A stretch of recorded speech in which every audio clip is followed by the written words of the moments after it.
This one will hopefully have some lessons to share because I have truth, education, experience, sophistication. That all adds up to something called wisdom. You don't find that on Google, my dear boy.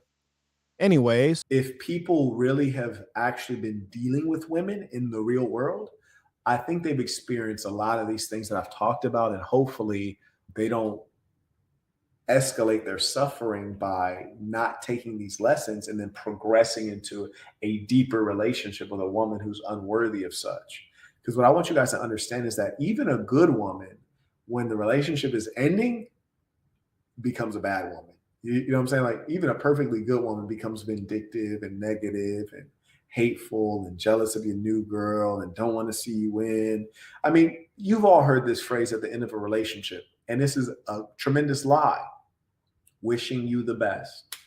No, no, no, you don't. No, you don't. Or we can still be friends. No, no, we're probably not going to be. Those are lies. Those are lies. And in fact, it's quite the opposite. They're probably wishing you the worst, and they absolutely don't want to be friends with you.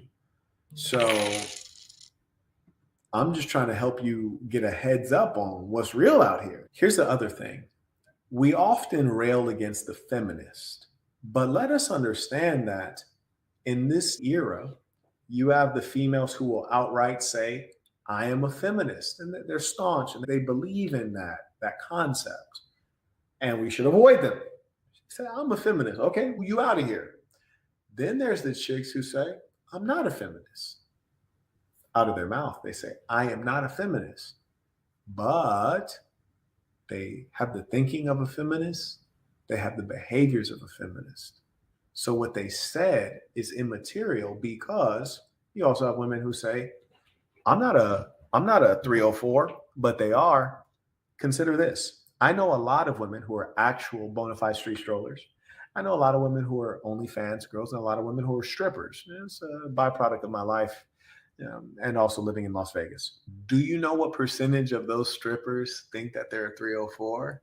Almost none of them. Just imagine, they're actual strippers. They don't think that they're a 304. That should tell you something. Strippers don't believe that they're whores. Prostitutes don't believe that they're whores. In their brain, they can disconnect their work from their person, their character, somehow. Which is to say, the girl who says, I'm not a feminist, still might engage in feminist behavior, which is seeking sameness, not equality, but sameness with a man. Now, here's the thing. It's not even a situation of her perceiving you as unqualified or unworthy or unintelligent. It's just something's messed up in her brain, and there's no need to figure out what that is. So a feminist, whether they vow that they're a feminist or whether it's just their thinking and their behavior that clarifies that they're a feminist, they're essentially seeking, they're against patriarchy, which is male leadership. And then secondly, they're seeking an authority above you. Doesn't matter what the authority is. Could be their mother, could be themselves, could be the culture in their society, could be a number of things. But they're seeking an authority above you. Could be the government. Whatever it is, it's a problem. It's a problem. They shouldn't be doing that. You're their final authority. Listen to me. As far as your woman is concerned, you're royalty. Yeah, that's the way that game goes. That's the way that game goes. But if they put an authority above you, things ain't gonna work out. Nope. And I want you to understand this. This particular girl, funny thing about her is she's a party girl. For her to trust her instincts over mine is quite comical, because I specifically remember saying to her, I said, what'd you do yesterday? No, excuse me. I said, what'd you do earlier today? And I had to chuckle in my head. I said, what'd you do earlier today? She said, nothing. I said, you just sat on your ass all day? She said, yeah. I said, okay. So you were hungover from yesterday? She's like, yeah. She's like, I was hungover. I drank a lot of alcohol, so I pretty much couldn't do anything today. I just kind of recovered today, and then you invited me out, so I showed up.